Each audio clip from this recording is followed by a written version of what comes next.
सत्यधर्मरताय च भजतां कल्पवृक्षाय नमतां कामधेनवे नमतां कामधेनवे नमतां कामधेनवे।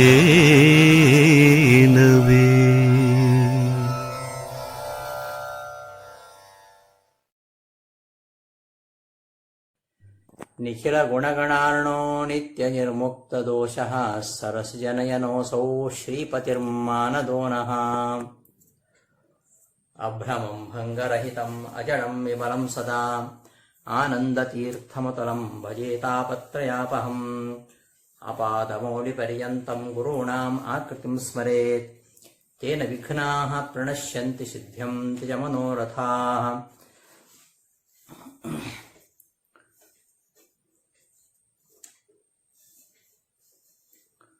ಭಕ್ತಾನಾಂ ಮಾನಸಾಂಭೋಜಭಾನವೇ ಕಾಮಧೇನವೇ ನಮತಾಂ ಕಲ್ಪತರವೇ ಜಯೀಂದ್ರಗುರವೇ ನಮಃ. ಧ್ರುವಾದಿಧ್ವಾಂತರವಯೇ ವೈಷ್ಣವೇಂದೀವರೇಂದವೇ ಶ್ರೀರಾಘವೇಂದ್ರಗುರವೇ ನಮೋತ್ಯಂತದಯಾಲವೇ. ತಪಸ್ವಾಧ್ಯಾಯ ಶುಶ್ರೂಷಾ ಕೃಷ್ಣಪೂಜಾರತಂ ಮುನಿಂ ವಿಶ್ವೇಶಮಿಷ್ಟದಂ ವಂದೇ ಪರಿವ್ರಾಟ್ ಚಕ್ರವರ್ತಿನಂ. ಆತ್ಮೀಯರೇ, ಕೃತಿವೃತ್ತಿ ಚಾನಲ್ಗೆ ಸುಸ್ವಾಗತ. ನಾನು ಡಾಕ್ಟರ್ ರಾಮಚಂದ್ರ ಪುರೋಹಿತ್. ಶ್ರೀಮದಾನಂದ ತೀರ್ಥ ಭಗವತ್ಪಾದರ ದ್ವೈತ ವೇದಾಂತ ಸಾಮ್ರಾಜ್ಯವನ್ನು ಅಲಂಕರಿಸಿ ಅಭೂತಪೂರ್ವವಾಗಿರತಕ್ಕಂತಹ ಸಾಧನೆಯೊಂದಿಗೆ ಶ್ರೀಮದಾಚಾರ್ಯರ ಸಿದ್ಧಾಂತವನ್ನು ಮೆರೆಸಿದಂತಹ ಅದ್ಭುತ ಗುರುಸಾರ್ವಭೌಮರು ಶ್ರೀ ವಿಜೇಂದ್ರ ತೀರ್ಥರು. ಭಾರತ ತತ್ವಶಾಸ್ತ್ರ ಪ್ರಪಂಚದಲ್ಲಿ ವಿಜೇಂದ್ರ ತೀರ್ಥರದ್ದು ಬಹಳ ಮಿಗಿಲಾದ ಸ್ಥಾನ. ಮಾಧ್ವ ಸಾಮಾನ್ಯನಿಗೆ ಅವರ ಹೆಸರು ತಿಳಿಯದೇ ಇಲ್ಲ. ರಾಯರ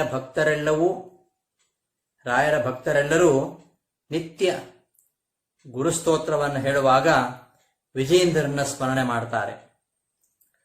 ಅಂತಹ ದೇದೀಪ್ಯಮಾನವಾಗಿರತಕ್ಕಂತಹ ಅಮರ ಜ್ಯೋತಿ ವಿಜೇಂದ್ರ ತೀರ್ಥರು. ವಿಜೇಂದ್ರ ತೀರ್ಥರು ಆಶ್ರಮ ಪೂರ್ವದಲ್ಲಿ ವಿಠಲಾಚಾರ್ಯರು. ಬಾಲಕರಾಗಿದ್ದಾಗ ಅತ್ಯಂತ ಮೇಧಾವಿಗಳಾಗಿದ್ದರು. ಅವರ ಜನ್ಮವು ಕೂಡ ಅವರ ಗುರುಗಳ ಜನ್ಮದಂತೆ ಬಹಳ ಪವಿತ್ರವಾಗಿರುವಂಥದ್ದು. ಉಪನೀತರಾದ ಮೇಲೆ ಅವರ ತೇಜಸ್ಸು ದಿನದಿನಕ್ಕೆ ಪ್ರಜ್ವಲಿಸ್ತಾ ಇತ್ತು. ಆಗ ವಿದ್ಯೆಗೆ ಮೂಲ ಸ್ಥಾನವಾಗಿರುವಂಥದ್ದು ವಿಜಯನಗರ ವಿಶ್ವವಿದ್ಯಾಲಯ. ಅಲ್ಲಿಗೆ ಓದಲಿಕ್ಕಾಗಿ ಬಂದಂತಹ ವಿಠಲಾಚಾರ್ಯರನ್ನು ನೋಡಿದಂತಹ ವ್ಯಾಸಮುನಿಗಳು ಹರ್ಷ ತುಂದಿಲರಾಗ್ತಾರೆ. ವಿಠಲಾಚಾರ್ಯರನ್ನು ತಮ್ಮ ಹತ್ತಿರದಲ್ಲೇ ಇಟ್ಟುಕೊಂಡು ವೇದಾಂಗ ನ್ಯಾಯ ಇತಿಹಾಸ ಮೀಮಾಂಸಾದಿ ಸಕಲ ಶಾಸ್ತ್ರಗಳಲ್ಲಿಯೂ ಅವರನ್ನು ಪಾರಂಗತರನ್ನಾಗಿ ಮಾಡ್ತಾರೆ. ಅವರಿಗೆ ಆಶ್ರಮವನ್ನು ಕೊಟ್ಟು ವಿಷ್ಣು ತೀರ್ಥರು ಎಂಬ ನಾಮಕರಣ ಮಾಡ್ತಾರೆ. ವಿಷ್ಣು ತೀರ್ಥರ ಒಂದು ಲೋಕೋತ್ತರವಾಗಿರತಕ್ಕಂತಹ ಅಸದೃಶವಾಗಿರತಕ್ಕಂತಹ ಪಾಂಡಿತ್ಯ. ಇಂತಹ ವಿಜೇಂದ್ರರಿಗೆ ಒಬ್ಬ ಮಹಾಪ್ರತಿಭಾಶಾಲಿಯಾಗಿ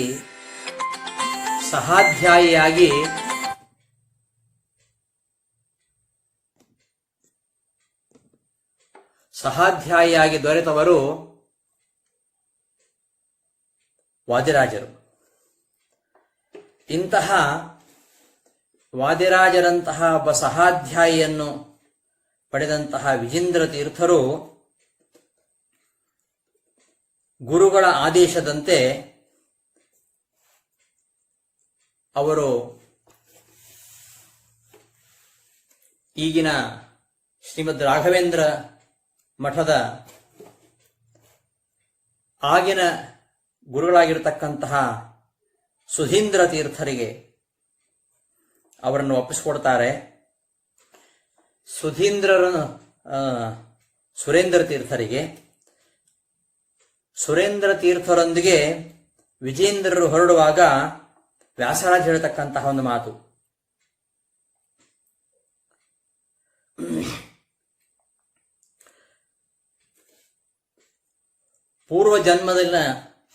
ಪೂರ್ವ ಜನ್ಮಗಳಲ್ಲಿ ಮಾಡಿರತಕ್ಕಂತಹ ಒಂದು ಸುಯೋಗದಿಂದಾಗಿ ನಿನಗೆ ಈ ಮಹಾಸಂಸ್ಥಾನ ದೊರಕಿದೆ. ಚತುಷ್ಷಷ್ಟಿ ಕಲೆಗಳ ಉಪದೇಶವೂ ಕೂಡ ನಿನಗೆ ಆಗಿದೆ. ನೀನು ಈ ಜೀವನವನ್ನ ಸಾರ್ಥಕ್ಯಗೊಳಿಸಿಕೊಡಬೇಕು. ನಮ್ಮ ಧಾರ್ಮಿಕ ಇತಿಹಾಸದಲ್ಲಿ ಮೊದಲಿನಿಂದಲೂ ವಿಷ್ಣು ಭಕ್ತಿಯೇ ಧರ್ಮದ ಪಕ್ಷ, ಆಚಾರ್ಯರ ಉಸಿರೇ ಅದು. ಈಗ ಅದಕ್ಕೆ ಗ್ಲಾನಿಯಾಗ್ತಾ ಇದೆ. ದಕ್ಷಿಣ ದೇಶದಲ್ಲಿ ಅಪ್ಪಯ್ಯ ದೀಕ್ಷಿತರು ಪಣತೊಟ್ಟು ಶೈವ ಮತವನ್ನು ಹರಡ್ತಾ ಇದ್ದಾರೆ. ಇನ್ನೊಬ್ಬ ಸನ್ಯಾಸಿಯೂ ಕೂಡ ಅದರಲ್ಲೇ ತೊಡಗಿದ್ದಾರೆ. ಇವರಿಬ್ಬರನ್ನ ಎದುರಿಸುವಂತಹ ಸಾಮರ್ಥ್ಯ ನಿನಗೆ ಮಾತ್ರ ಇರುವಂಥದ್ದು. ಆದ್ದರಿಂದ ದಕ್ಷಿಣ ದೇಶವೇ ನಿನ್ನ ಕಾರ್ಯರಂಗ ಆಗಬೇಕು. ಈ ಯುಗಧರ್ಮಕ್ಕೆ ತಕ್ಕಂತೆ, ಸನ್ನಿವೇಶಕ್ಕೆ ಸರಿ ಹೋಗುವಂತೆ ಈ ಕೆಲಸವನ್ನ ನೀನು ಸಾಧಿಸಿ ಭಗವಂತನಿಗೆ ಅರ್ಪಣೆ ಮಾಡು. ಇದೇ ನಮಗೆ ಕೊಡಬೇಕಾಗಿರತಕ್ಕಂತಹ ಗುರುದಕ್ಷಿಣೆ ಅಂತ ಹೇಳಿ ಕಳಿಸ್ತಾರೆ. ಆ ಗುರುಗಳ ವ್ಯಾಸರಾಜರ ಉಪದೇಶದಂತೆ ವಿಜೇಂದ್ರ ತೀರ್ಥರು ಕುಂಭಕೋಣಕ್ಕೆ ಬಂದು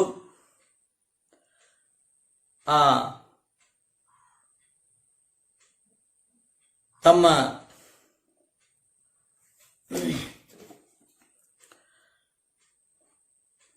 ಆ ಕಾಲದಲ್ಲಿ ವಿದ್ಯೆಗೆ ದಕ್ಷಿಣ ಕಾಶಿ ಅಂತ ಪ್ರಖ್ಯಾತವಾಗಿತ್ತು ಆ ಕುಂಭಕೋಣ.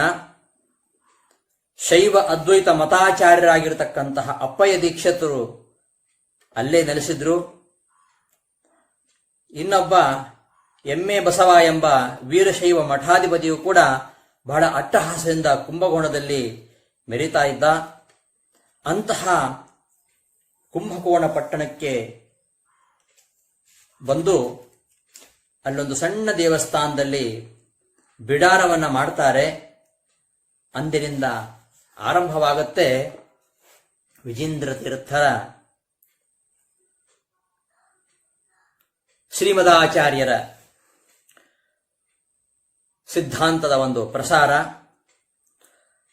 ಆ ಅಪ್ಪಯ್ಯ ದೀಕ್ಷಿತರಾಗಲಿ, ಆ ಶೈವ ಸನ್ಯಾಸಿ ಆಗಲಿ, ಅವರೆಲ್ಲರನ್ನೂ ಕೂಡ ಅವರು ವಾದದಲ್ಲಿ ನಿಗ್ರಹಿಸ್ತಾರೆ. ಸಕೋಣ ನಿಲಯೇ ಗ್ರಾವಗ್ರೀವಂ ಶೈವಂ ಜಿಗಾಯಚ ತನ್ಮಠೆ ಗ್ರಾವನಿಚಯೇ ವಾಸಂ ತತ್ರ ಚಕಾರಸಃ ಜಿತ್ವಾ ವಾದೇ ವೀರಶೈವ ಗುರುಂ ವಿಸ್ಮೃತ್ಯ ತನ್ಮಠಂ ಅಪಹೃತ್ಯ ಸಂವಾಸಂ ಕೃತವಂತಂ ಸದಾಂ ಹಿತಂ ಎಂಬುದಾಗಿ ವಿಜೇಂದ್ರ ಸ್ತೋತ್ರದಲ್ಲಿ ವರ್ಣನೆ ಮಾಡ್ತಾರೆ. ಅಂತಹ ವಿಜೇಂದ್ರ ತೀರ್ಥರ ಒಂದು ಭವ್ಯವಾಗಿರತಕ್ಕಂತಹ ವ್ಯಕ್ತಿತ್ವದ ಬಗ್ಗೆ ಒಂದೆರಡು ಮಾತುಗಳನ್ನು ನಾನು ಈ ದಿನದ ಉಪನ್ಯಾಸದಲ್ಲಿ ಪ್ರಸ್ತುತಪಡಿಸ್ತಾ ಇದ್ದೇನೆ. ಶ್ರೀಪಾದಂಗಳವರ ವ್ಯಕ್ತಿತ್ವ ಅತ್ಯದ್ಭುತವಾಗಿರುವಂಥದ್ದು, ಲೋಕೋತ್ತರವಾಗಿರುವಂಥದ್ದು. ನಮ್ಮ ವಿದ್ಯಾಮಠದಲ್ಲಿ ಜಯ ಎಂಬ ಹೆಸರಿನಿಂದ ಆರಂಭವಾಗ್ತಕ್ಕಂತಹ, ಜಯ ಎಂಬ ಹೆಸರಿಂದ ಕೂಡಿರತಕ್ಕಂತಹ ಯತಿಗಳು ಅಂದರೆ ಒಂದು ವಿಜೇಂದ್ರ ತೀರ್ಥ ಶ್ರೀಪಾದಂಗಳವರು, ಮತ್ತೊಂದು ಸುಜೇಂದ್ರ ತೀರ್ಥ ಶ್ರೀಪಾದಂಗಳವರು. ಇಂತಹ ಜಯ ಆ ಗುರುಗಳು ಮಾಡಿದಂತಹ ಒಂದು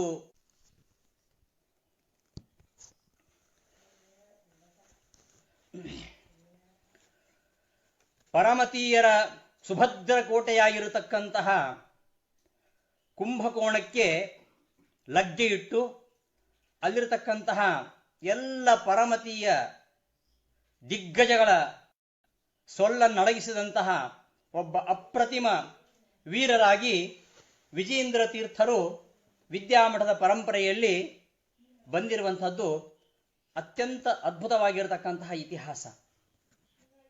ವಿಜೇಂದ್ರ ತೀರ್ಥ ಶ್ರೀಪಾದಂಗಳವರು ದ್ವೈತ ಸಾರಸ್ವತ ಲೋಕಕ್ಕೆ ಕೊಟ್ಟಂತಹ ಕೊಡುಗೆ ಅಪಾರವಾಗಿರುವಂಥದ್ದು. ನೂರಾರು ಗ್ರಂಥಗಳ ರಚನೆಯನ್ನು ಮಾಡಿದ್ದಾರೆ. ದ್ವೈತ ವೇದಾಂತ ಪರಂಪರೆಯಲ್ಲಿ ಶತಾಧಿಕ ಗ್ರಂಥ ಪ್ರಣೇತರು ಇಬ್ಬರು ಮಾತ್ರ. ಮೊದಲನೆಯದು ಆಚಾರ್ಯ ಮಧ್ವರು. ಆಚಾರ್ಯ ಮಧ್ವರ ಪರಂಪರೆಯಲ್ಲಿ ಬಂದಂತಹ ವಿಜೇಂದ್ರ ತೀರ್ಥರು ಶ್ರೀಮದಾಚಾರ್ಯರ ದಾರಿಯನ್ನೇ ತುಳಿದವರು. ಆಚಾರ್ಯ ಮಧ್ವಾಚಾರ್ಯರ ಕೃತಿಗಳು 37 ಎಂಬ ಪ್ರತೀತಿ ಇದೆ. ಆದರೆ 37 ಕೃತಿಗಳು ನಮಗೆ ಉಪಲಬ್ಧವಾಗಿರುವಂಥದ್ದು. ಆದರೆ ಮಧ್ವಜೀವನ ಅವಲೋಕಿಸಿದಾಗ, ಅಣುಮಧ್ವಜೀವನ ಅವಲೋಕಿಸಿದಾಗ ಆಚಾರ್ಯರು ಕೇವಲ 37 ಗ್ರಂಥಗಳನ್ನು ರಚನೆ ಮಾಡಿದವರಲ್ಲ, ನೂರಾರು ಗ್ರಂಥಗಳ ರಚನೆಯನ್ನು ಮಾಡಿದ್ದಾರೆ ಎಂಬ ಅಂಶ ನಮ್ಮ ಗಮನಕ್ಕೆ ಬರುತ್ತೆ. ಸುಮಧ್ವಿಜಯದ 15ನೆಯ ಸರ್ಗದಲ್ಲಿ ಶ್ರೀಮದಾಚಾರ್ಯರ ತ್ರಿವಿಕ್ರ ಪಂಡಿತಾಚಾರ್ಯರ ಒಂದು ಸಂಭಾಷಣೆಯಲ್ಲಿ ಧ್ವನಿತವಾಗತಕ್ಕಂತಹ ವಿಷಯ ಇದು. ಅಷ್ಟು ಮಾತ್ರ ಅಲ್ಲ, ಆಚಾರ್ಯ ಮಧ್ವರ ಚರಿತ್ರೆಗೆ ಒಂದು ಖಚಿತವಾಗಿರತಕ್ಕಂತಹ ದಾಖಲೆಯನ್ನು ಕೊಡತಕ್ಕಂತಹ ನಾರಾಯಣ ಪಂಡಿತಾಚಾರ್ಯರ ಸುಮಧ್ವಿಜಯ ಹಾಗೂ ಅಣುಮಧ್ವಿಜಯ, ಈ ಎರಡು ಐತಿಹಾಸಿಕವಾಗಿರತಕ್ಕಂತಹ ದಾಖಲೆಗಳು. ಅಣುಮಧ್ವಿಜಯದಲ್ಲಿ ಕೂಡ ಶತಗ್ರಂಥಗಳ ಕರ್ತ ಎಂಬುದಾಗಿ ನಾರಾಯಣ ಪಂಡಿತಾಚಾರ್ಯ ಹೇಳ್ತಾರೆ. ಹಾಗೆ ಆಚಾರ್ಯ ಮಧ್ವರು 100 ಗ್ರಂಥಗಳನ್ನು ರಚನೆ ಮಾಡಿದ್ದಾರೆ ಎಂಬ ಅಂಶ ನಮಗೆ ತಿಳಿದು ಬರುತ್ತೆ. ಅದೇ ದಾರಿಯಲ್ಲಿ ಸಾಗಿದಂತಹ ನಮ್ಮ ವಿದ್ಯಾಮಠದ ಪರಂಪರೆಯಲ್ಲಿ ಬಂದಿರತಕ್ಕಂತಹ ಅದ್ವಿತೀಯ ಅಪ್ರತಿಮರಾಗಿರ್ತಕ್ಕಂಥವರು 104 ಕೃತಿಗಳನ್ನು ರಚನೆ ಮಾಡಿದ್ದಾರೆ. ಅದಕ್ಕೂ ಹೆಚ್ಚು ಇರಬಹುದು.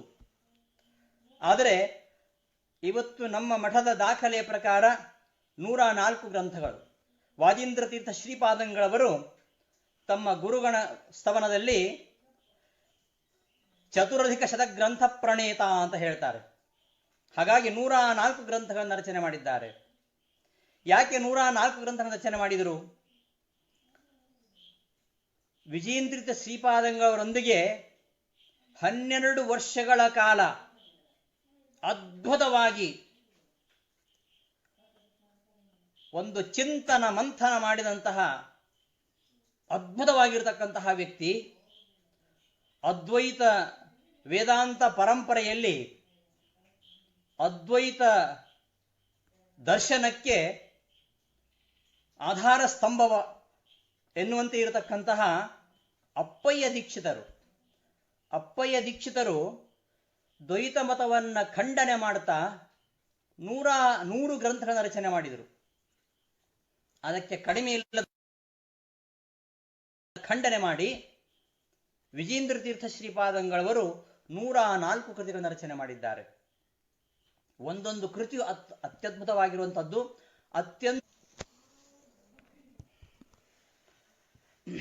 ಕ್ಷಮಿಸಿ, ವಿಜೇಂದ್ರ ತೀರ್ಥರು ಅವರ ವ್ಯಕ್ತಿತ್ವ ಎಂಥದ್ದು ಅಂದರೆ, ಒಂದೇ ಮಾತಿನಲ್ಲಿ ಹೇಳ್ತಾರೆ ಗುರುಗುಣಸ್ತವನಕಾರರು ವಾದೀಂದ್ರ ಶ್ರೀಪಾದಂಗಳವರು, ಚತುರತೆಯ ಸ್ವರೂಪ ಅಂತ. ಮತ್ತೊಂದು ಹೆಸರು, ನೈಪುಣ್ಯಕ್ಕೆ ಮತ್ತೊಂದು ಹೆಸರು, ಚಾತುರ್ಯಕ್ಕೆ ಮತ್ತೊಂದು ಹೆಸರು ವಿಜೇಂದ್ರ ತೀರ್ಥರು ಅಂತ. ಅಂತಹ ಒಂದು ಚಾತುರ್ಯ ಅದು ವಿಜೇಂದ್ರ ತೀರ್ಥ ಶ್ರೀಪಾದಂಗಳವರಲ್ಲಿತ್ತು. ಅಷ್ಟು ಮಾತ್ರ ಅಲ್ಲ, ವಿಜೇಂದ್ರ ತೀರ್ಥ ಶ್ರೀಪಾದಂಗಳವರು ಕುಂಭಕೋಣದಲ್ಲಿ ಹಾಕಿದಂತಹ ಒಂದು ದೊಡ್ಡ ಸವಾಲು, ನಮ್ಮ ದ್ವೈತ ವೇದಾಂತ ಪರಂಪರೆಯಲ್ಲಿ ಇದು ನಭೂತೋ ನಭವಿಷ್ಯತಿ ಎನ್ನುವಂತಹ ಒಂದು ದೊಡ್ಡ ಸವಾಲನ್ನು ಹಾಕಿದರು.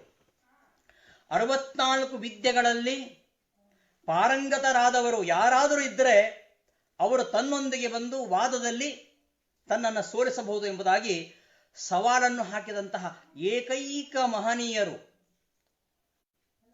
ವಿಜೇಂದ್ರ ತೀರ್ಥ ಶ್ರೀಪಾದಂಗಳವರು. ಅಂತಹ ವಿಜೇಂದ್ರ ತೀರ್ಥ ಶ್ರೀಪಾದಂಗಳವರು ಅಪ್ಪಯ್ಯ ದೀಕ್ಷಿತರೊಂದಿಗೆ 12 ವರ್ಷಗಳ ಕಾಲ ವಾದ ವಿವಾದ ಮಾಡಿದ್ದಾರೆ. ಅಪ್ಪಯ್ಯ ದೀಕ್ಷಿತರು ಸಾಮಾನ್ಯರೇನಲ್ಲ, ಅವರನ್ನ ಸೋಲಿಸುವುದು ಅಷ್ಟು ಸುಲಭ ಇರಲಿಲ್ಲ. ಅಂತಹ ಅಪ್ಪಯ್ಯ ದೀಕ್ಷಿತರೊಂದಿಗೆ 12 ವರ್ಷಗಳ ಕಾಲ ಚಿಂತನ ಮಂಥನ ಮಾಡಿ ಕೊನೆಗೂ ಅವರು ತಮ್ಮ ಸಿದ್ಧಾಂತವನ್ನ ಒಪ್ಪಿಕೊಳ್ಳುವ ರೀತಿಯಲ್ಲಿ ಮಾಡಿದ್ದಾರೆ ವಿಜೇಂದ್ರ ತೀರ್ಥ ಶ್ರೀಪಾದಂಗವರು. ಅಂತಹ ಒಂದು ಅದ್ಭುತವಾಗಿರತಕ್ಕಂತಹ ಪಾಂಡಿತ್ಯವನ್ನು ಗಳಿಸಿದಂತಹ ವಿಜೇಂದ್ರ ತೀರ್ಥ ಶ್ರೀಪಾದಂಗಳವರು ವ್ಯಾಸರಾಜರ ಕೂಸಾಗಿ, ವ್ಯಾಸರಾಜರು ಅವರ ಶಿಷ್ಯರು ವಿಜೇಂದ್ರರು. ಒಬ್ಬ ವ್ಯಕ್ತಿಯ ಜೀವನದಲ್ಲಿ ಗುರು ಎಷ್ಟು ತುಂಬಿಕೊಳ್ಳಬಲ್ಲ, ಒಬ್ಬ ವ್ಯಕ್ತಿಯನ್ನ ಗುರುವಾಗಿ ಎಷ್ಟು ಅನುಗ್ರಹಿಸಬಲ್ಲ, ಎಂತಹ ವಾತ್ಸಲ್ಯದ ಮಹಾಪೂರವನ್ನೇ ಹರಿಸಬಲ್ಲ ಅನ್ನೋದಕ್ಕೆ ಉದಾಹರಣೆ ಅನ್ನೋದಿದ್ರೆ ಅದು ವ್ಯಾಸರಾಜರು ಹಾಗೂ ವಿಜೇಂದ್ರರು. ಆ ಮಗುವನ್ನ ಲಾಲನೆ ಪಾಲನೆ ಮಾಡಿ ಉಪನಯನ ಮಾಡಿ ಎಲ್ಲ ವಿದ್ಯೆಗಳನ್ನ ಧಾರೆ ಎರೆದು ಅದ್ಭುತ ಪಂಡಿತನನ್ನಾಗಿ ಮಾಡಿ ತುರಿ ಆಶ್ರಮವನ್ನು ಕೊಟ್ಟು ಕೊನೆಗೆ ನಮ್ಮ ಮಠಕ್ಕೆ ಅವರು ಮಾಡಿದಂತಹ ಒಂದು ತ್ಯಾಗ, ವ್ಯಾಸರಾಜರು ವಿದ್ಯಾಮಠಕ್ಕೆ ವಿಜೇಂದ್ರ ತೀರ್ಥರನ್ನ ಕೊಡುವ ಮೂಲಕವಾಗಿ ಮಾಡಿದಂತಹ ಒಂದು ತ್ಯಾಗ, ಆ ಗುರು ಶಿಷ್ಯರ ಒಂದು ಅನ್ಯೋನ್ಯತೆ, ಗುರು ಶಿಷ್ಯರ ಬಾಂಧವ್ಯ, ಗುರು ಶಿಷ್ಯನಲ್ಲಿ ಹರಿಸಿದಂತಹ ಅಪಾರವಾಗಿರತಕ್ಕಂತಹ ಆ ಕಾರುಣ್ಯದ ಕಡಲು, ಇದಕ್ಕೆ ಅದ್ಭುತವಾಗಿರತಕ್ಕಂತಹ ಉದಾಹರಣೆ ಬೇರೊಂದು ಸಿಗಲಿಕ್ಕಿಲ್ಲ. ಅಂತಹ ಅತ್ಯದ್ಭುತವಾಗಿರತಕ್ಕಂತಹ ಗುರು ಶಿಷ್ಯರ ಸಮಾಗಮ ಆ ಕಾಲವೇ ಹಾಗಿತ್ತು. ಕೃಷ್ಣದೇವರಾಯನ ಕಾಲದಲ್ಲಿ ವ್ಯಾಸರಾಜರು, ಅವರ ಗುರುಗಳಾಗಿರತಕ್ಕಂತಹ ಶ್ರೀಪಾದರಾಜರು, ವ್ಯಾಸರಾಜರ ಶಿಷ್ಯರು ವಿಜೇಂದ್ರರು, ಅವರ ಆತ್ಮೀಯ ಗೆಳೆಯ, ಅಚ್ಚುಮೆಚ್ಚಿನ ಗೆಳೆಯ ವಾದಿರಾಜ ತೀರ್ಥರು, ಪುರಂದರದಾಸರು, ಕನಕದಾಸರು, ಎಂತಹ ಒಂದು ಸಂಯೋಜನೆ ನೋಡಿ, ಎಂತಹ ಒಂದು ಬಳಗ ಇದು.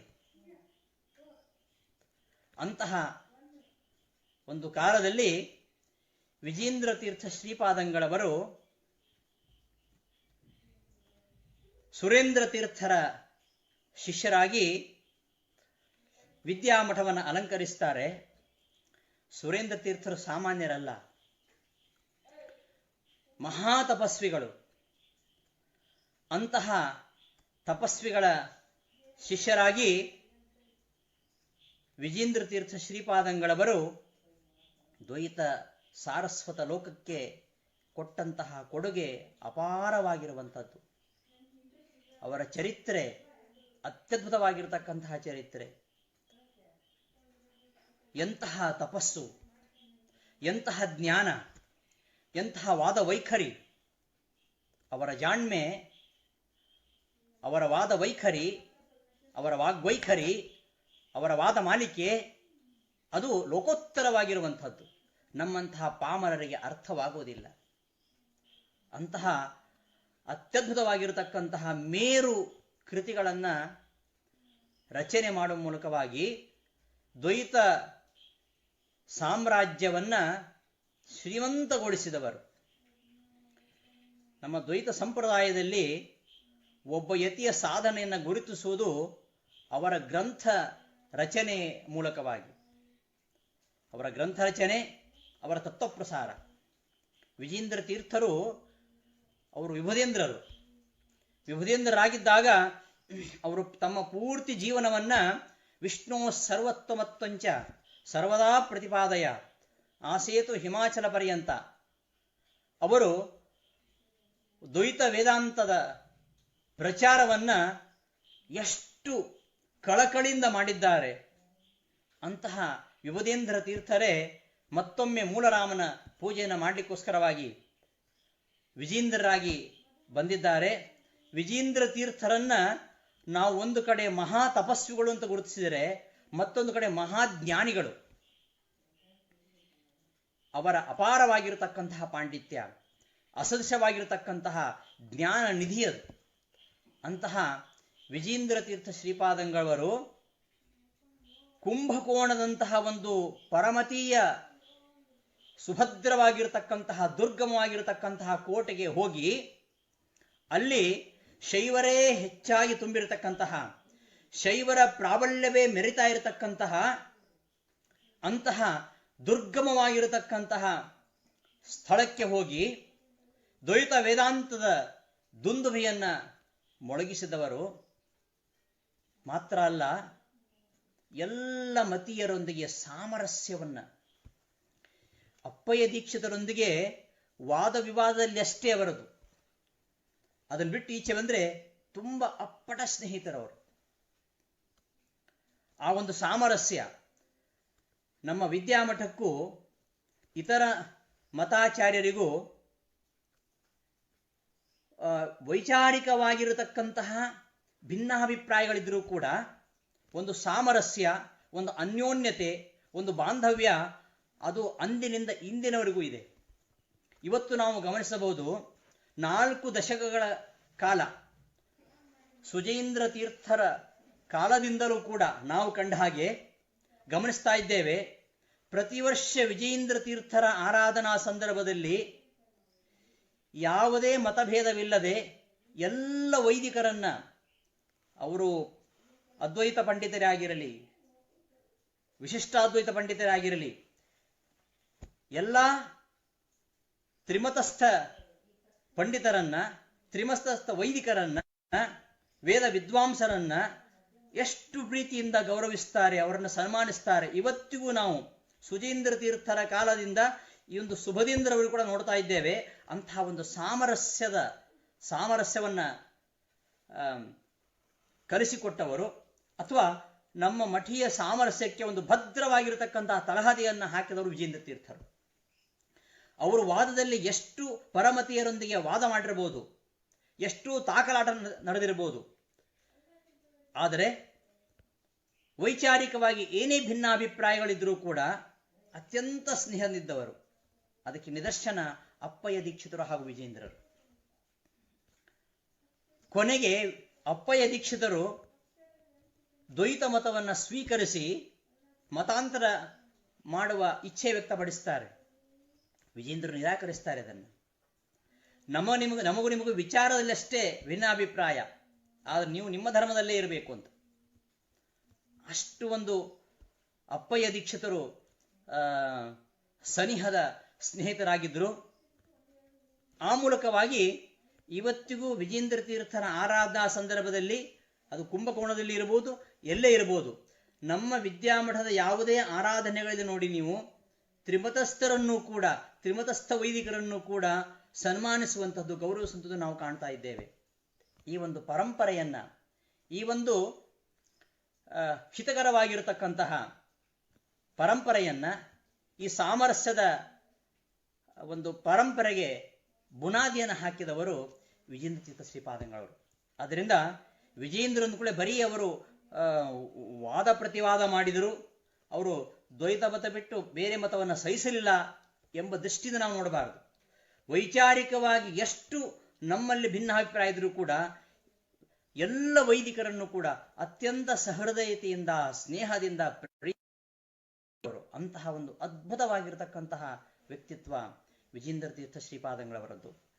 ಅಂತಹ ವಿಜೇಂದ್ರ ತೀರ್ಥ ಶ್ರೀಪಾದಂಗಳವರ ಬಗ್ಗೆ ನಾವು ಮಾತನಾಡಲು ಯೋಗ್ಯರೇ ಅಲ್ಲ. ಅವರ ನಾಮೋಚ್ಚಾರಣೆ ಮಾಡ್ತಾ ಇದ್ದೀವಿ ಅಂದರೆ ಇದು ನಮ್ಮ ಎಷ್ಟೋ ಜನ್ಮಗಳ ಸುಕೃತ. ಅವರ ಕೃತಿಗಳನ್ನ ಅಧ್ಯಯನ ಮಾಡತಕ್ಕಂತಹ ಯೋಗ್ಯತೆ ನಾವಿನ್ನು ಗಳಿಸಬೇಕಷ್ಟೆ. ಅಂತಹ ಪರಮೋಚ್ಚ ಸ್ಥಾನದಲ್ಲಿರತಕ್ಕಂತಹ ಗ್ರಂಥಗಳು ವಿಜೇಂದ್ರ ತೀರ್ಥರ ಗ್ರಂಥಗಳು. ಅಂತಹ ಗ್ರಂಥಗಳ ಬಗ್ಗೆ ನಾವು ಮಾತಾಡ್ತೇವೆ ಅಂದರೆ ಅದು ಸಾಹಸ ಆದೀತು, ಹುಚ್ಚು ಸಾಹಸ ಆದೀತು. ಈ ಸಂದರ್ಭದಲ್ಲಿ ಅಂತಹ ಗುರುಗಳ ಸ್ಮರಣೆ ಮಾಡಿದರೆ ನಮಗೆ ಒಳ್ಳೆಯದಾಗತ್ತೆ. ಗಮನ ಅಸನ ಸಂಕಥಾದಿ ಲೀಲಾಹ ಸ್ಮೃತಿ ಮಾರ್ಗೇಣ ಭವಾಪವರ್ಗದ ಹತ್ರೀಹಿ ಎಂಬುದಾಗಿ ಮಧ್ವಿಜಯಲ್ಲಿ ನಾರಾಯಣ ಪಂಡಿತಾಚಾರ್ಯರು ಹೇಳ್ತಾರೆ, ಅಂತಹ ಮಹಾಮಹಿಮರ ನಡೆನುಡಿಗಳು, ಅವರ ಚಲನವಲನಗಳನ್ನು ಇವುಗಳನ್ನು ಸಂಸ್ಮರಣೆ ಮಾಡಿಕೊಂಡ್ರೆ ಸ್ವಲ್ಪ ನಾವು ಜೀವನದಲ್ಲಿ ಉದ್ಧಾರ ಆಗ್ತೇವೆ. ಆ ಭಗವಂತನ ಅನುಗ್ರಹಕ್ಕೆ ಪಾತ್ರರಾಗುವ, ಆ ಭಗವಂತನ ಬಗ್ಗೆ ಒಂದು 2 ಅಕ್ಷರಗಳನ್ನು ತಿಳ್ಕೊಳ್ತಕ್ಕಂತಹ ಯೋಗ್ಯತೆಯನ್ನು ಗಳಿಸ್ತೀವೋ ಏನೋ ಎಂಬ ದೃಷ್ಟಿಯಿಂದ ನಾವು ವಿಜೇಂದ್ರರ ಸಂಸ್ಮರಣೆ ಮಾಡಬೇಕೆಂಬ ಅಭಿಪ್ರಾಯದಿಂದ ಗುರುಗಳ ಆದೇಶದ ಮೇರೆಗೆ 4 ಮಾತುಗಳನ್ನು ಆಡಲಿಕ್ಕೆ ಹೊರಟಿದ್ದೇನೆ. ವಿಜೇಂದ್ರ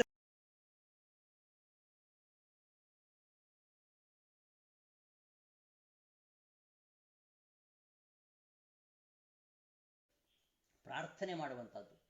ಯಾರು? ವಿಜೇಂದ್ರ ಮಾಡ್ತಾ ಇರುವುದ? ವಿಜೇಂದ್ರರ ಇದರ ಹಿಂದೆ, ಪಾಪ ವಿಮೋಚನ ಸ್ತೋತ್ರದ ಹಿಂದೆ ವಿಜಯೇಂದ್ರರ ಕರುಣೆ, ಆಮೇಲೆ ನಮ್ಮಂತಹ ಪಾಮರರು ಭಗವಂತನ ಮುಂದೆ ನಮ್ಮ ಪಾಪಗಳನ್ನು ಹೇಗೆ ನಿವೇದಿಸಿಕೊಂಡು ಅನುತಾಪ ಪಡಬೇಕು, ಪ್ರಾಯಶ್ಚಿತ್ತ ಮಾಡಿಕೊಳ್ಬೇಕು ಎಂಬುದನ್ನು ಕರೆಸಿಕೊಡೋದರೊಂದಿಗೆ ವಿಜೇಂದ್ರರ ಒಂದು ದೂರದೃಷ್ಟಿಯನ್ನು ನಾವು ಗಮನಿಸಬೇಕು. ವಿಜೇಂದ್ರರು ಇದ್ದದ್ದು 400 ವರ್ಷಗಳ ಹಿಂದೆ. 400 ವರ್ಷಗಳ ಹಿಂದೆ 1517ರಿಂದ 1614ರವರೆಗೆ ವಿಜೇಂದ್ರಿತ ಶ್ರೀಪಾದಂಗಳವರು ಭಗವಂತನ ಅಪಾರವಾಗಿರತಕ್ಕಂತಹ ಸೇವೆಯನ್ನು ಮಾಡಿದವರು. ತಮ್ಮ ಬಾಲ್ಯಾವಸ್ಥೆಯಿಂದ ಹಿಡಿದು ತಮ್ಮ 97ನೇ ವರ್ಷದವರೆಗೂ ಕೂಡ ನಿರಂತರವಾಗಿ ಪಾಠ ಪ್ರವಚನ, ಗ್ರಂಥ ರಚನೆ, ಶಿಷ್ಯಾನುಗ್ರಹ, ಬಂಧ ಭಕ್ತರಿಗೆ ಮಾಡತಕ್ಕಂತಹ ಅನುಗ್ರಹ, ನಾನಾ ಜನಶ್ಯ ಶುಶ್ರೂಷಾ ಕರ್ತವ್ಯ ಕರವನ್ಮಿತೆ ಅಂತ ಹೇಳುವಂತೆ ಅನೇಕ ದೀನದಲಿತರ ಶುಶ್ರೂಷೆ, ಅನೇಕ ಭಕ್ತರಿಗೆ ಮಾಡತಕ್ಕಂತಹ ಅನುಗ್ರಹ, ಪಾಠ ಪ್ರವಚನ, ಗ್ರಂಥ ರಚನೆ, ಪರವಾದಿಗಳ ಜಯ, ಇದು ನಿರಂತರವಾಗಿ 90ಕ್ಕೂ ಹೆಚ್ಚು ವರ್ಷಗಳ ಕಾಲ ಮಾಡಿದಂತಹ ಒಂದು ಅದ್ಭುತವಾಗಿರತಕ್ಕಂತಹ ಸಾಧನೆ ವಿಜೇಂದ್ರ ತೀರ್ಥ ಶ್ರೀಪಾದಂಗಳವರದು. ಅಷ್ಟು ವರ್ಷಗಳ ಹಿಂದೆ ಇದ್ದವರ ಒಂದು ದೂರದೃಷ್ಟಿಯನ್ನು ನೋಡಿ, ಮುಂದೆ ಇಂತಹ ಜನ ಬರ್ತಾರೆ, ಇವರು ಏನೆಲ್ಲ ಪಾಪ ಮಾಡ್ತಾರೆ, ಪಾಪಗಳ ಪಟ್ಟಿಯನ್ನು ಮಾಡ್ತಾರೆ. ಪಾಪಗಳ ಪಟ್ಟಿ ಮಾಡಲಿಕ್ಕಾಗಲ್ಲ. ಪಾಪಗಳ ಪಟ್ಟಿಯನ್ನು ಎಷ್ಟು ಪಾಪ ಮಾಡ್ತೇವೆ ನಾವು. ನಾವು ಮಾಡತಕ್ಕಂತಹ ಪಾಪಗಳ ಪರಿಹಾರ ಹೇಗೆ, ಆ ಪಾಪಗಳಿಗೆ ಚಿಕಿತ್ಸೆ ಏನು, ಪಾಪ ಪರಿಹಾರ ಮಾಡಿಕೊಳ್ಬೇಕಾದ್ರೆ ನಾವು ಏನು ಮಾಡಬೇಕು? ವಿಷ್ಣು ಪುರಾಣ ಹೇಳುತ್ತೆ, ಕೃತೆ ಪಾಪೇನು ತಾಪೋವೈ ಯಸ್ಯ ಪುಂಸಃ ಪ್ರಜಾಯತೆ ಪ್ರಾಯಶ್ಚಿತ್ತಂತು ತಸ್ಯೋಕ್ತಂ ಹರಿ ಸಂಸ್ಮರಣಂ ಪರಂ. ನಾವು ಮಾಡುವ ತಪ್ಪುಗಳಿಗೆ, ನಾವು ಮಾಡುವ ಅಪರಾಧಗಳಿಗೆ, ನಾವು ಸಾವಿರಾರು ಮಾಡ್ತೇವೆ, ಅಪರಾಧ ಸಹಸ್ರಾಣಿ ಕ್ರಿಯಂತೆ ಅಹರ್ನಿಶಮ್ಮಯ ತಾನಿ ಸರ್ವಾಣಿ ಮೇದೇವ ಕ್ಷಮಸ್ವ ಪುರುಷೋತ್ತಮ. ನಾವೇನೆಲ್ಲ ಪಾಪ ಮಾಡ್ತೇವೆ ಅವೆಲ್ಲವನ್ನ ನಿವೇದನೆ ಮಾಡುವಂಥದ್ದು ಜಿತಂತೆ ಸ್ತೋತ್ರದಲ್ಲಿ ಬರ್ತದೆ. ಸುಮಾರು 124 ಶ್ಲೋಕಗಳಿವೆ ಜಿತಂತೆ ಸ್ತೋತ್ರದಲ್ಲಿ. ಆ 124 ಶ್ಲೋಕಗಳ ಜಿತಂತೆ ಸ್ತೋತ್ರವನ್ನ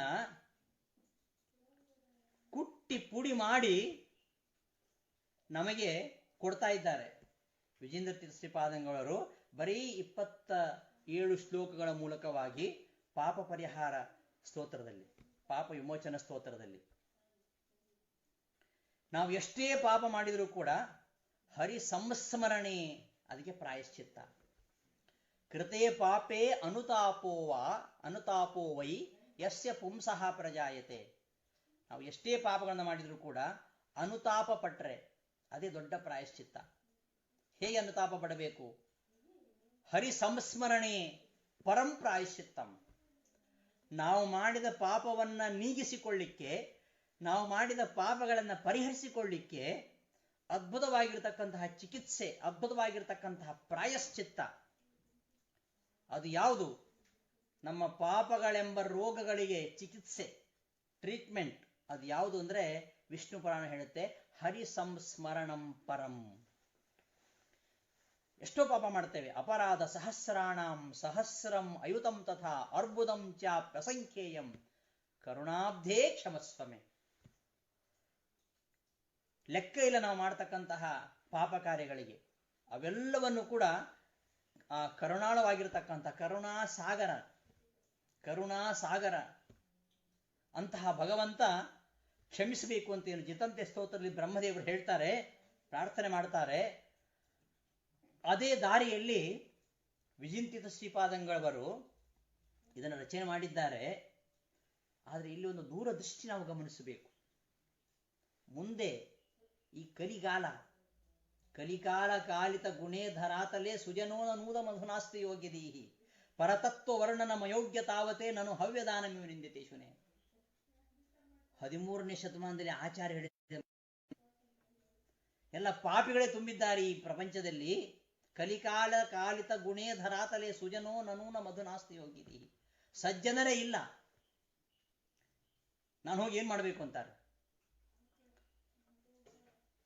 ಹಾಗೆ ಆವತ್ತೇ ಹಾಗೆ ಹೇಳಬೇಕಾದ್ರೆ ಇವತ್ತಿನ ಕಾಲಮಾನ ನೋಡಿ, 21ನೇ ಶತಮಾನದಲ್ಲಿ ಎಂಥ ಅನರ್ಥಗಳು, ಅತ್ಯಾಚಾರಗಳು, ದುರಾಚಾರಗಳು, ಎಂತೆಂತಹ ಪಾಪ ಭೂಯಿಷ್ಠವಾಗಿರತಕ್ಕಂತಹ ಪ್ರಪಂಚ ಇದು.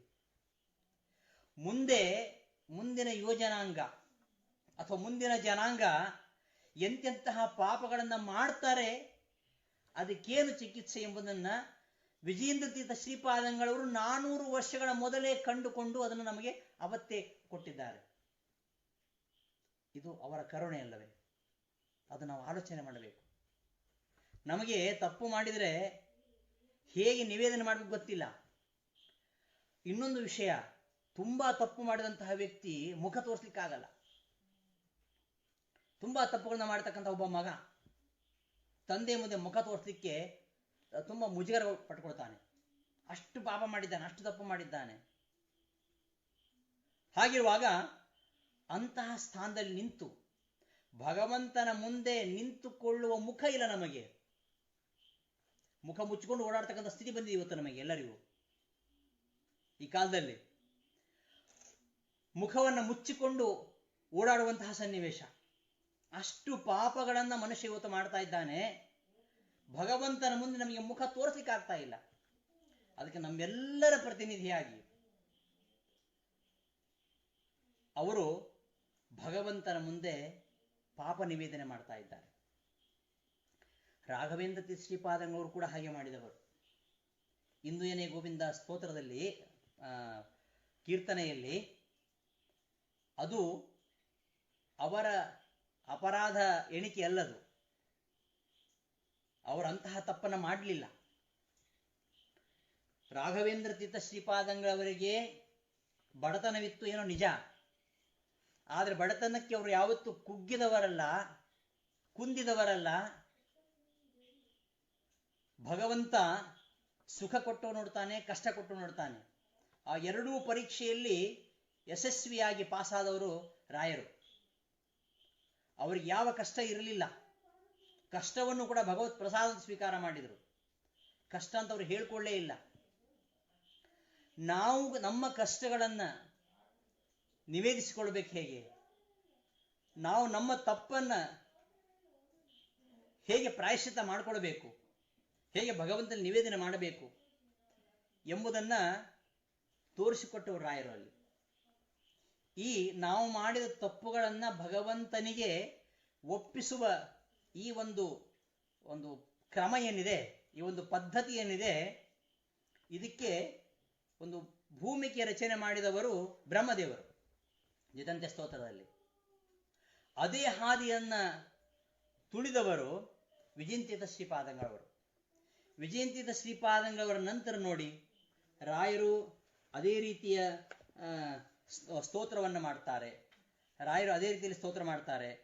ರಾಯರಿಗೆ ಅಂತಹ ಅಪರಾಧ ಏನು ಮಾಡಿರಲಿಲ್ಲ. ಅವರು ತಪ್ಪು ಮಾಡೇ ಇರಲಿಲ್ಲ. ತಪ್ಪು ಮಾಡುವ ನಾವು ಭಗವಂತನಲ್ಲಿ ಹೇಗೆ ಶರಣು ಹೊಂದಬೇಕು ಎಂಬುದನ್ನು ರಾಯರು ಇಂದು ಏನೇ ಗೋವಿಂದ ಕೀರ್ತನೆಯಲ್ಲಿ ತೋರಿಸಿಕೊಡ್ತಾರೆ. ಹಾಗೆ ಅದೇ ಪರಂಪರೆಯಲ್ಲಿ ಈಗ ನೋಡಿ, ವಿಜೇಂದ್ರರು ಪಾಪಗಳ ಪಟ್ಟಿಯನ್ನು ಕೊಟ್ಟು ಕ್ಷಮಿಸುವಂತೆ ಹೇಳ್ತಾ ಇರೋದು ಅದು ಅವರ ತಪ್ಪುಗಳಲ್ಲ.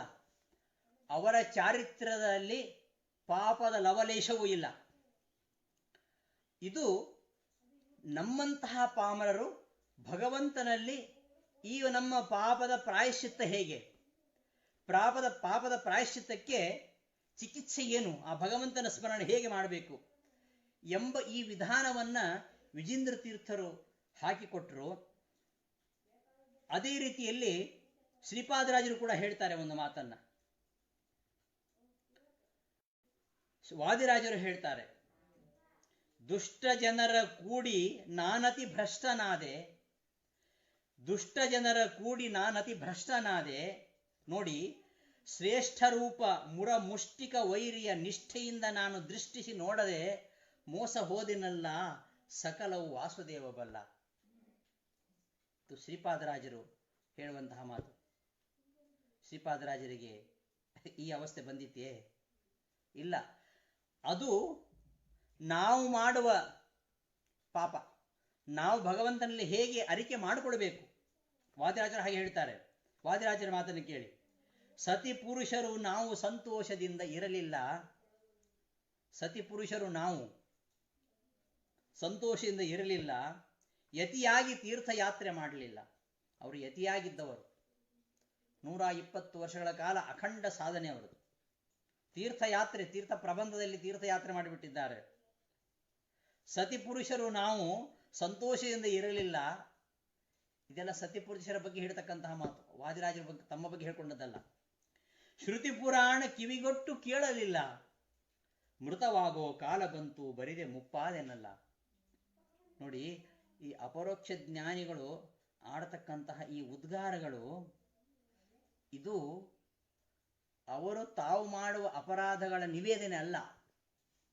ನಮ್ಮಂತಹ ಪಾಮರರು ಮಾಡುವ ಅಪರಾಧಗಳನ್ನು ಕ್ಷಮಿಸುವಂತೆ ಆ ಭಗವಂತನಲ್ಲಿ ಪ್ರಾರ್ಥನೆ ಮಾಡುವಂಥದ್ದು. ಹೇಗೆ ಅದು ಗೊತ್ತಿಲ್ಲ ನಮಗೆ. ಒಂದು, ನಮಗೆ ಗೊತ್ತಿಲ್ಲ ಹೇಗೆ ನಿವೇದನೆ ಮಾಡಬೇಕಂತ ನಮಗೆ ಗೊತ್ತಿಲ್ಲ, ಒಂದನೇದಾಗಿ. ಎರಡನೇದು, ನಮಗೆ ಮುಖ ಇಲ್ಲ. ಅಷ್ಟು ಪಾಪಗಳನ್ನು ಮಾಡಿದ್ದೇವೆ ನಾವು. ಹೇಗೆ ತೋರಿಸುವುದು?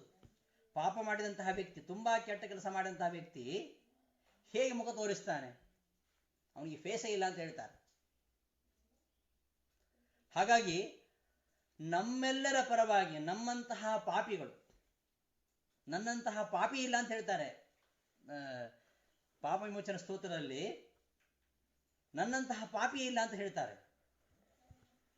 ಇದು ಅವರಿಗೆ ಹೊಂದಿಕೊಳ್ಳತಕ್ಕ, ನಮಗೆ ಅನ್ವಯವಾಗತಕ್ಕಂತಹ ಮಾತು, ನಮ್ಮ ಬಗ್ಗೆ ಹೇಳಿದಂತಹ ಮಾತು. ಸಾಧಕನಾದವ ತಾನು ಹೇಗೆ ಆತ್ಮಾವಲೋಕನ ಮಾಡಬೇಕು, ಅದಕ್ಕೆ ಒಂದು ದಾರಿದೀಪ. ಪ್ರತಿದಿನ ನಾವು ಆತ್ಮಾವಲೋಕನ ಮಾಡ್ಕೋಬೇಕು. ಪ್ರತ್ಯಹಂ ಪ್ರತ್ಯವೇಕ್ಷೇತ ಆತ್ಮನಃ ಚರಿತಂ ಸ್ವಯಂ. ಪ್ರತಿದಿನವೂ ನಾವು ಆತ್ಮಾವಲೋಕನ ಮಾಡಿಕೊಳ್ಬೇಕು. ಹಾಗಿರುವಾಗ ಸಾಧಕ, ಸಾಧನೆಯ ದಾರಿಯಲ್ಲಿ ಹೋಗತಕ್ಕಂತಹ ವ್ಯಕ್ತಿ ಹೇಗೆ ಆತ್ಮಾವಲೋಕನ ಮಾಡಬೇಕು ಎಂಬುದಕ್ಕೆ ದಾರಿದೀಪವಾಗಿರುವಂಥದ್ದು ಪಾಪ ವಿಮೋಚನ ಸ್ತೋತ್ರ. ಭಕ್ತ ಆರ್ತನಾಗಿದ್ದಾನೆ, ಹೇಗೆ ಭಗವಂತನಲ್ಲಿ ಅವ ಬಗೆ ಬಗೆಯಾಗಿ ತನ್ನನ್ನು ನಿರೂಪಿಸಿಕೊಳ್ಬೇಕು, ತನ್ನ ಕಷ್ಟಗಳನ್ನು ತೋಡ್ಕೊಳ್ಬೇಕು, ತನ್ನ ಅಪರಾಧಗಳನ್ನು ಅರಿಕೆ ಮಾಡಿಕೊಳ್ಬೇಕು, ಅದನ್ನು ನಿರೂಪಿಸ್ತಕ್ಕಂತಹ ಒಂದು ಶ್ರೇಷ್ಠವಾಗಿರ್ತಕ್ಕಂತಹ ಕೃತಿ.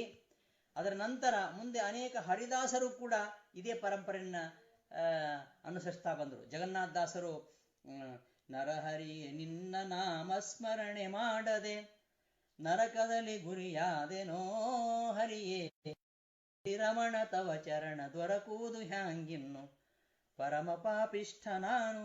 ಎಷ್ಟು ಅಪರಾಧಗಳ ಪಟ್ಟಿ ಕೊಡ್ತಾರೆ. ಅದ್ಯಾವುದು ಜಗನ್ನಾಥದಾಸರಿಗೆ ಅಪ್ಪಣೆ ಆಗುವಂಥದ್ದಲ್ಲ. ಅದೆಲ್ಲ ಹೀಗೆ ಅನೇಕ ಹರಿದಾಸರು, ಯತಿಗಳು, ಎಷ್ಟು ಜನ ಈ ಒಂದು ಚಿಕಿತ್ಸಾ ವಿಧಾನವನ್ನು ತೋರಿಸಿಕೊಟ್ಟಿದ್ದಾರೆ. ನಾವು ಆಲೋಚನೆ ಮಾಡಬೇಕು. ನಾವು ಮಾಡುವ ತಪ್ಪು ಮಾಡಲು ಲೈಸೆನ್ಸ್ ಅಲ್ಲ, ತಪ್ಪು ಮಾಡಲಿಕ್ಕೆ ಲೈಸೆನ್ಸ್ ಕೊಡ್ತಾ ಇರೋದಲ್ಲ. ತಪ್ಪು ಮಾಡಿದ್ದರೆ, ಮಾಡಿದ್ದೇವೆ, ಖಂಡಿತ ಮಾಡ್ತೇವೆ. ಅದನ್ನು ಭಗವಂತನಲ್ಲಿ ಹೇಗೆ ಅರಿಕೆ ಮಾಡಿಕೊಳ್ಬೇಕು, ಹೇಗೆ ಪಶ್ಚಾತ್ತಾಪ ಪಡಬೇಕು, ಅದನ್ನು ಅನೇಕ ಮಹನೀಯರು, ಹರಿದಾಸರು ಅನೇಕ ಮಹನೀಯರು ಮಾಡಿಕೊಟ್ಟಿದ್ದಾರೆ. ಅಂತಹ ಎಲ್ಲ ಮಹನೀಯರಿಗೂ ಅಗ್ರಗಣ್ಯರಾಗಿ ಈ ಒಂದು ಪರಂಪರೆಗೆ, ಈ ಒಂದು ಚಿಕಿತ್ಸಾ ವಿಧಾನಕ್ಕೆ ನಾವು ಪಾಪ ಮಾಡದಿರ್ಲಿಕ್ಕೆ ಸಾಧ್ಯವೇ ಇಲ್ಲ ಬಿಡಿ. ಜೈನ ದರ್ಶನ ಹೇಳುತ್ತೆ ನಾವು ಪಾಪ ಮಾಡದೇ ಇರಬೇಕು ಅಂತ. ಅವರಲ್ಲಿ ಸಂವರ ನಿರ್ಜರ ಅಂತ ಇದೆ. ಮಾಡಿದ ಪಾಪವನ್ನು ಕಳೆದುಕೊಳ್ಳೋದು, ಇನ್ನು ಮುಂದೆ ಯಾವ ಪಾಪವನ್ನು ಮಾಡದೇ ಇರುವುದು ಅಂತ. ಪಾಪ ಮಾಡದೇ ಇದ್ರೆ ಮೋಕ್ಷವಾಗತ್ತೆ ಅಂತ. ಪಾಪ ಮಾಡದಿರ್ಲಿಕ್ಕೆ ಆಗುವುದಿಲ್ಲ ನಮಗೆ. ಒಂದು ಇರಬೇಕು ಅಂದರೆ ಎಷ್ಟೋ ಪಾಪ ಬರ್ತದೆ. ಹಾಗೆ ಅಸಂಖ್ಯ ಅನಂತ ಪಾಪಗಳನ್ನು ನಾವು ಮಾಡುತ್ತೇವೆ. ಅದೆಲ್ಲದಕ್ಕೂ ಪ್ರಾಯಶ್ಚಿತ್ತ ಏನು? ಆಚಾರ್ಯ ಹೇಳ್ತಾರೆ ಶ್ರೀಕೃಷ್ಣಾಮೃತ ಮಹಾಣದಲ್ಲಿ, ಸ್ಮರಣಂ ಪುಂಸಾಂ ಪಾಪರಾಶಿ ಮಹಾಚಲಂ ಅಸಂಶಯಂ ದಹತ್ಯಾಶು ತುಲರಾಶಿಮಿವಾನಲಃ. ಹತ್ತಿಯ ರಾಶಿ ಎಷ್ಟು ಬೇಕಾದ್ರೂ ಹತ್ತಿ, ಬೆಂಕಿ ಅದನ್ನ ಸುಟ್ಟು ಹಾಕ್ತದೆ, ಏನು ಕಷ್ಟ ಇಲ್ಲ. ಹಾಗೆ ಭಗವಂತನ ಸ್ಮರಣೆಯನ್ನು ಮಾಡಿದರೆ ನಮ್ಮ ಪಾಪರಾಶಿ, ಎಷ್ಟು ಪಾಪರಾಶಿ, ಅದು ಬೆಟ್ಟದಷ್ಟಿದೆ. ಬೆಟ್ಟದಂತಿಹ ಪಾಪರಾಶಿಯ ಅಟ್ಟಿ ಕಳಿಸುವ ದೂರಕ್ಕೆ ದುರಿತ ಗಜಸಿಂಹ ಅಂತ ಗುರು ಜಗನ್ನಾಥದಾಸರು ರಾಯರ ಬಗ್ಗೆ ಏನು ಹೇಳ್ತಾರೆ? ದೃಷ್ಟಿಯೆಂಬ ಸುವಜ್ರದಿಂದಲೇ ಬೆಟ್ಟದಂತಹ ಪಾಪರಾಶಿಯ ಅಟ್ಟಿ ಕಳಿಸುವ ದೂರದೇಶಕ್ಕೆ ದುರಿತ ಗಜಸಿಂಹ. ರಾಯರ ನಾಮ ಸ್ಮರಣೆ ಮಾಡಿದರೆ ಎಷ್ಟು ಪಾಪ ಪರಿಹಾರ ಆಗುತ್ತೆ. ಅಂತಹ ರಾಯರ ಕೈ ಹಿಡಿದಂತಹ ಭಗವಂತನ ಸ್ಮರಣೆ ಮಾಡಿದರೆ ಪಾಪರಾಶಿ ಎಂಬ ಮಹಾಚಲ, ಅದು ಸಣ್ಣ ಗುಡ್ಡ ಅಲ್ಲದು, ದೊಡ್ಡ ಬೆಟ್ಟ ಅದು ನಮ್ಮ ಪಾಪರಾಶಿ ಮಹಾಚಲ. ಇದನ್ನ ಗೋವಿಂದನ ಸ್ಮರಣೆ ಸರ್ವನಾಶ ಮಾಡಿ ಹಾಕತ್ತೆ. ಹೇಗೆ ಬೆಂಕಿ ಹತ್ತಿಯನ್ನು ಸುಟ್ಟು ಹಾಕ್ತದೋ ಅಂತ. ಸ್ಮರಣಾದೇವ ಕೃಷ್ಣಸ್ಯ ಪಾಪ ಸಂಘಾತ ಪಂಜರಂ ಶತದಾ ಭೇದ ಮಾಯಾತಿ ಗಿರಿಹಿ ವಜ್ರಹತೋ ಯಥ. ಪರ್ವತ ಎಷ್ಟೇ ಗಟ್ಟಿಮುಟ್ಟಾಗಿರಲಿ ಅದನ್ನು ಛಿದ್ರ ಮಾಡಿ ಹಾಕತ್ತೆ. ಇವತ್ತಿನ JCB ನೋಡಿ ಕಡದು ಹಾಕತ್ತೆ. ಆ ಕಾಲದಲ್ಲಿ ಪರ್ವತಗಳನ್ನು ಇಂದ್ರ ವಜ್ರದಿಂದ ಕತ್ತರಿಸಿ ಹಾಕ್ತಾ ಇದ್ದ. ಆ ಗಟ್ಟಿಮುಟ್ಟಾಗಿರತಕ್ಕಂತಹ ಬೆಟ್ಟ ಗುಡ್ಡ ಪರ್ವತಗಳನ್ನು ಹುಡಿ ಮಾಡುವ ಹಾಗೆ ಆ ಭಗವಂತನ ಸ್ಮರಣೆ ನಮ್ಮ ಪಾಪ ಸಂಘಾತ ಪಂಜರ ಬಹಳ ಗಟ್ಟಿಯಾಗಿದೆ. ಅದನ್ನು ಬೇಯಿಸೋದಷ್ಟು ಸುಲಭ ಇಲ್ಲ. ಅಂತಹ ಪಂಜರವನ್ನ ನುಚ್ಚು ಮಾಡತ್ತೆ ಅಂತ ಹೇಳ್ತಾರಲ್ಲ, ನುಚ್ಚು ಮಾಡತ್ತೆ ಭಗವಂತನ ಸ್ಮರಣೆ. ಆದ್ದರಿಂದ ಆ ಭಗವಂತನ ಸ್ಮರಣೆಯನ್ನ ಯಾವಾಗಲೂ ಮಾಡಬೇಕು ಅಂತ ಕೃಷ್ಣಾಮೃತ ಮಹಾರ್ಣವದಲ್ಲಿ ಏನು ಮಧ್ವಾಚಾರ್ಯ ಹೇಳ್ತಾರೆ. ಅಂತಹ ಭಗವಂತನ ಸ್ಮರಣೆ ನಮ್ಮ ಅಪಾರವಾಗಿರತಕ್ಕಂತಹ ಅಸಂಖ್ಯವಾಗಿರತಕ್ಕಂತಹ ಪಾಪರಾಶಿಯನ್ನ ನಾಶ ಮಾಡುತ್ತೆ ಎಂಬುದಾಗಿ ಏನು ಹೇಳಿದ್ದಾರೆ ಶ್ರೀಮದಾಚಾರ್ಯರು. ಅಂತಹ ನಾವು ಗಳಿಸಿದ ಪಾಪರಾಶಿಯ ಒಂದು ನಾಶ ಮಾಡಲಿಕ್ಕೋಸ್ಕರವಾಗಿ ಒಂದು ಉತ್ತಮವಾಗಿರತಕ್ಕಂತಹ ಚಿಕಿತ್ಸೆ ಅದು ಯಾವುದು ಅಂದರೆ ಅದು ಪಾಪ ವಿಮೋಚನ ಸ್ತೋತ್ರ. ಇನ್ನು ಮುಂದೆ 400 ವರ್ಷಗಳು ಕಳೆದ ಮೇಲೆ ಮುಂದೆ ಬರತಕ್ಕಂತಹ ಜನಗಳು ಎಂತೆಂತಹ ಪಾಪ ಮಾಡ್ತಾರೆ. ಆ ಪಾಪಗಳ ಪಟ್ಟಿಯನ್ನು ನಾವು ಇವತ್ತು ಹೇಳಬಾರದು.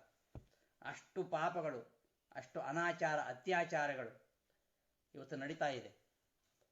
ಆ ಎಲ್ಲ ಪಾಪಗಳಿಗೆ ಪ್ರಾಯಶ್ಚಿತ್ತ ಹೇಗೆ ಎಂಬುದನ್ನು ಇಲ್ಲಿ ಪಾಪಗಳು ಭಗವಂತ ನಮಗೆ ಉತ್ತಮವಾಗಿರತಕ್ಕಂತಹ ದೇಹವನ್ನು ಕೊಟ್ಟಿದ್ದಾನೆ. ಅವ ಕೊಟ್ಟಂತಹ ದೇಹ, ಅವನು ಕೊಟ್ಟಂತಹ ಇಂದ್ರಿಯಗಳು, ಇದೆಲ್ಲ ಭಗವಂತನ ಆರಾಧನೆಗೆ ಮೀಸಲಾಗಬೇಕು. ಆದರೆ ನಾವು ಬರೀ ಭೋಗ ಜೀವನಕ್ಕಾಗಿ ಈ ಶರೀರವನ್ನು ಬಳಸ್ತಾ ಇದ್ದೇವೆ. ಇಂತಹ ನಮ್ಮ ಶರೀರ ಹೇಗೆ ಭಗವಂತನ ಸೇವೆಗೆ ಮೀಸಲಾಗಬೇಕು, ಭಗವಂತ ಕೊಟ್ಟಂತಹ ಈ ಒಂದು ಅತ್ಯಂತ ಶ್ರೇಷ್ಠವಾಗಿರತಕ್ಕಂತಹ ಮಾನವ ಜನ್ಮ,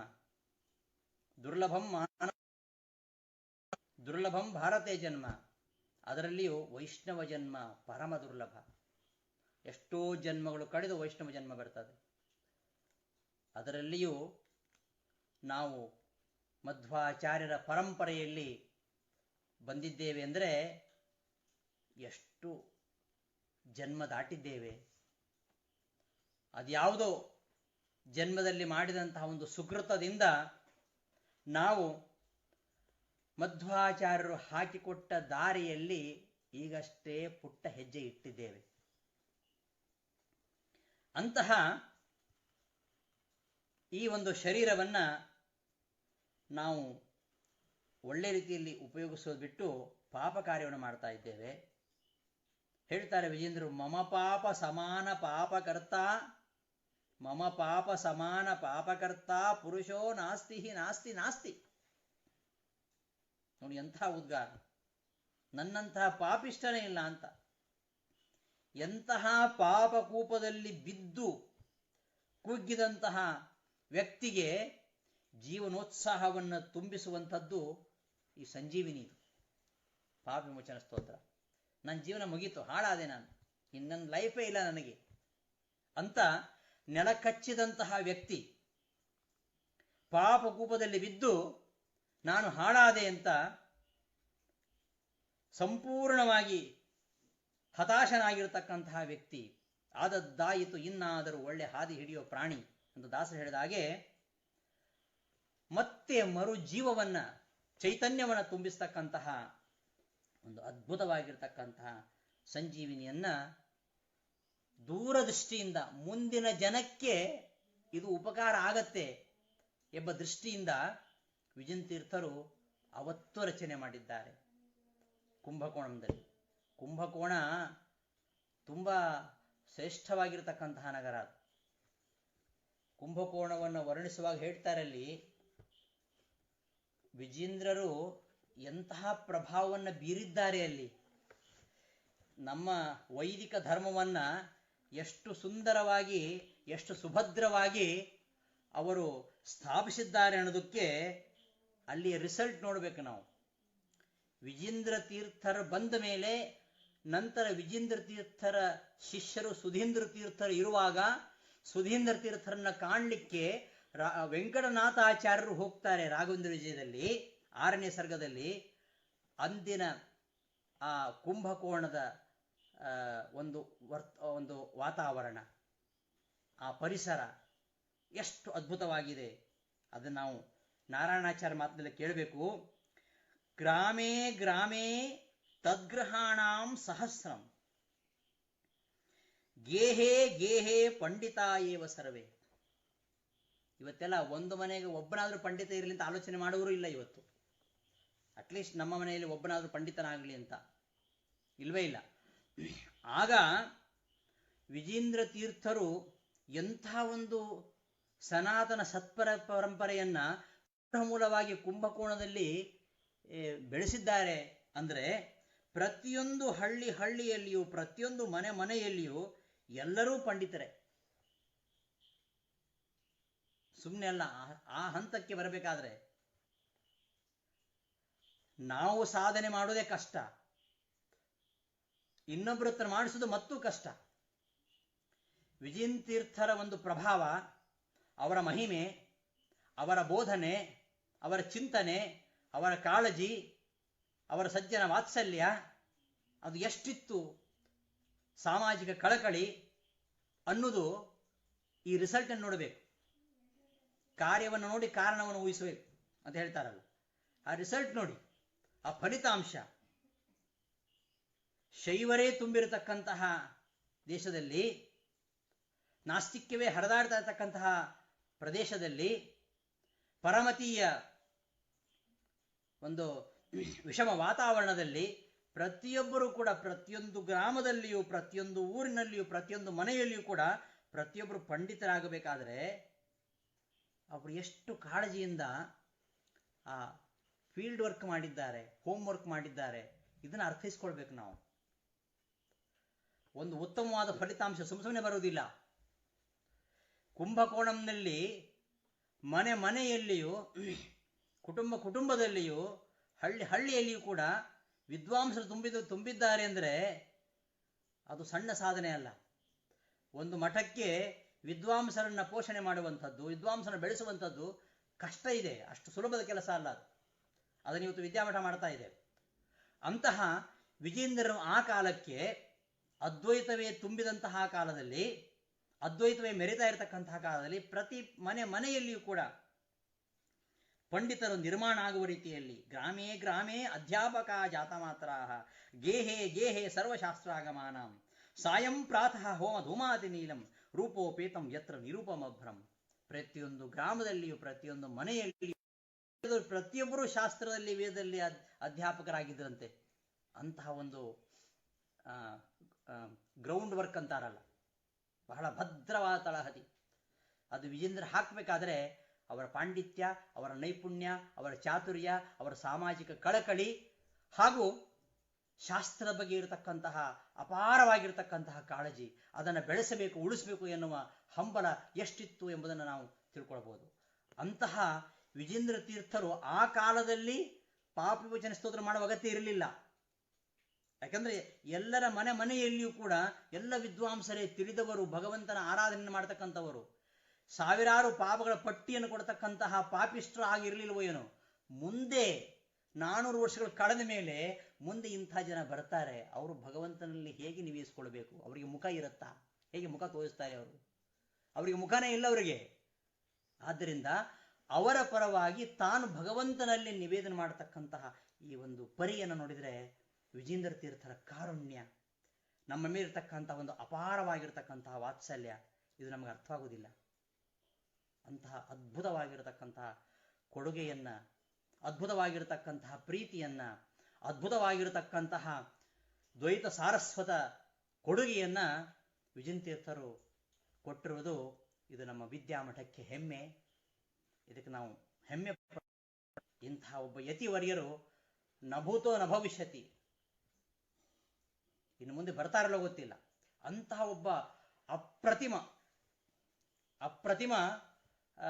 ವೀರ, ಎಂಥವರನ್ನು ಸದೆಬಡಿಯತಕ್ಕಂತಹ, ಯಾವ ವಾದಿಯನ್ನು ಕೂಡ ನಿಗ್ರಹಿಸಿ ಅವರಿಗೆ ತತ್ವವನ್ನ ಮನವರಿಕೆ ಮಾಡತಕ್ಕಂತಹ ಆ ಒಂದು ಚಾತುರ್ಯ ವಿಜೇಂದ್ರರಿಗೆ ಕರಗತವಾಗಿತ್ತು. ಹಾಗಾಗಿ ಒಂದೊಂದು ಮುಖ ಅವರಿಗೆ ಗೊತ್ತಿತ್ತು 64 ವಿದ್ಯೆಗಳು.